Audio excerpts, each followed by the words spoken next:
Hello everyone, welcome back to RM English. This is body vocabulary. Ear, ear मतलब कान. Arm, arm मतलब बाजू. Elbow, elbow मतलब कोहनी.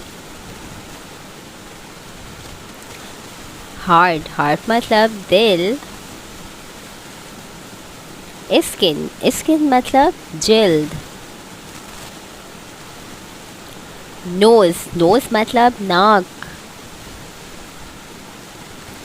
Finger, finger मतलब उंगली. Cheeks, cheeks मतलब गाल.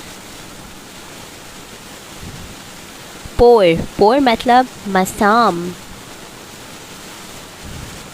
Knee, knee